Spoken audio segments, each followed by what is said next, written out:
Did you know in 5,000 years of recorded use, not one person has ever overdosed on marijuana? You know, it's sad our kids have to share books in our public school systems and struggle to get money to go to college, yet we spend $17 million a day housing our nonviolent drug offenders. We built 21 prisons in the state of California last year and only one university. Parents, something is backwards. I want you to think about something. When was the last time you heard of a kid dying from an illegal drug in your neighborhood? It's very, very rare. It's not the drugs that are killing our kids, it's prohibition. Do you realize we have 1.5 million children without one or both parents because of the drug war? That's right, their parents are setting out a nonviolent drug crime. Now, what causes more harm, the drug or the kids not being with their parents? And finally, we must be honest about our parenting skills. We've all made mistakes. There is absolutely no evidence that says when a kid uses drugs, it causes them to go burglarize or commit another crime. The truth is, selfishness and dishonor and disrespect are causing those things. It's easy for parents and teachers and doctors to blame our children's bad behavior on the drugs. The truth is, it's bad parenting. We already have laws in place in this country to protect me and you and our kids. If a person commits a crime of violence, there's a law in place to put them in jail for that. We live in America, parents, and if people want to use drugs till their teeth fall out of their head and develop this horrible quality of life because they wouldn't stop, they have the right to be miserable.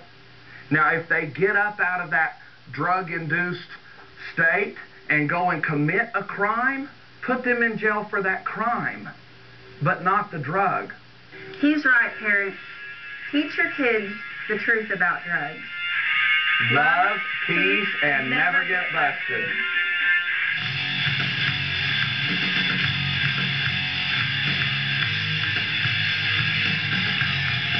There's a former cop put up a website that tells drug dealers and drug smugglers how to get away with their crimes, correct? Right. He's a former cop who is against the war on drugs, thinks it's a bad idea. But, I mean, it's just vile. I mean, these people are just vile. It gets worse and worse. And sometimes body wires come in the form of a book. This one's 30% off, by the way.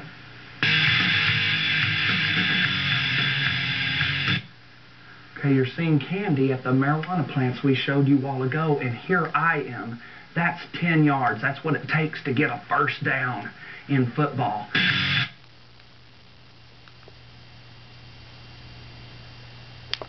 Parents, teach your kids the truth about drugs. Love and peace. We'll go love. Just go. Let's practice. A one-time Texas drug agent is now showing drug dealers and users how to conceal their stash to avoid getting busted. That's Barry Cooper, a one-time Texas drug agent described by his former boss as one of the best narcotics officers in the country. You know, I think a lot of folks are sort of shaking their heads. Why? Why go from being a great narcotics officer to doing this? Maturity, logic, reason, and compassion would tell any logical, reasonable, and compassionate adult that it is unreasonable for 10 men to break into a house with semi-automatic weapons and raid gear and drag mommy and daddy to jail orphaning the kids. It is against the law. It was made against the law in 1937 when Harry Anslinger testified before the Senate that marijuana needed to be made illegal because of its effects on the degenerate races.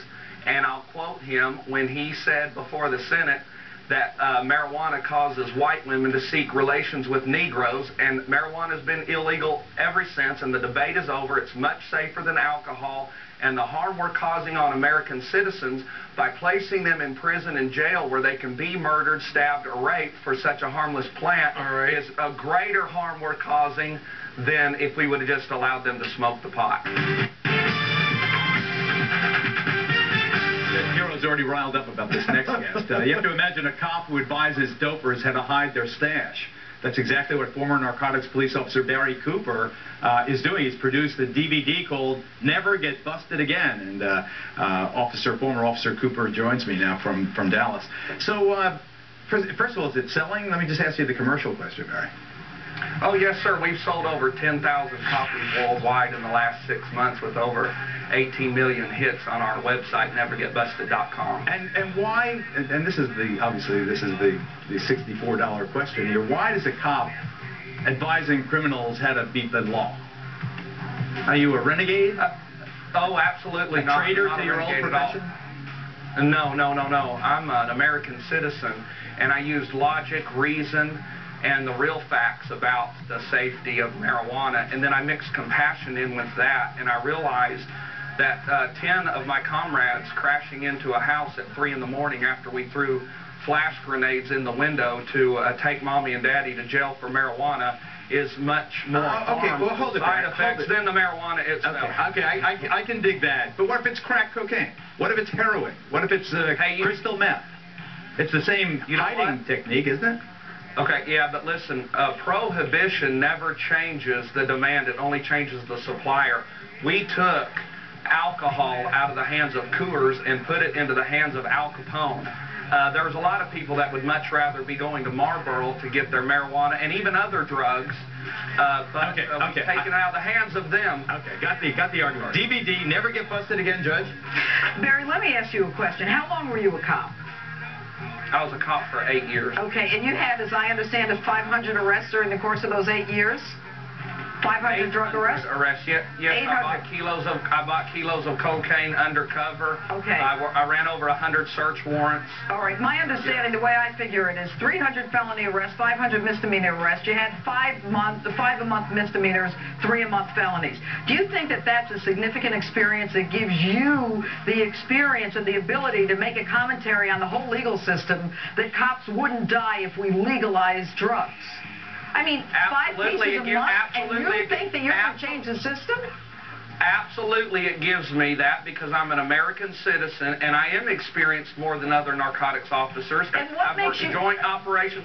Well, look, $500,000 in assets in 8 years is nothing. There are cops in New York City who do that every year. You know what? And as an American citizen, aren't you aware that you can change the laws? Why don't you just try changing the laws as opposed to actually trying to help the sellers of drugs? Tell me that. We've tried for 30 years to end the war on drugs, and the politicians are not. Well, you know what, sir? You know what? It's going to take true activism. And this is activism. This is activism. And it's going to take reason. You're trying to help drug dealers. Defense attorney, give me the defense attorney, Mark Geragos. Mark Geragos, help us out. If you're going to interrupt, I'm going to interrupt. Okay, let me have Mark weigh in. But let me just weigh in for a second. Go ahead. The guy's not doing anything that I can see that's illegal. He wants to make a statement. I'll tell you, this war on drugs is a complete failure. The criminal justice system is completely overloaded because of this idiotic policy that we have. And he's absolutely correct. Mark, you're never going to get anywhere. You're never going to get anywhere. Are you with this saying that we should legalize cocaine, crack, heroin? Absolutely. What about the drug cartels? What about the organized criminal enterprises that have greater gun power than the police departments? Are you kidding, Mark? Mr. Smith. You want to hold on for a second, Janine? No. Janine, I'm not doing it. By helping you sell it. Tax it, and then build bridges. If you think this is good, Marilyn Monroe is reincarnated.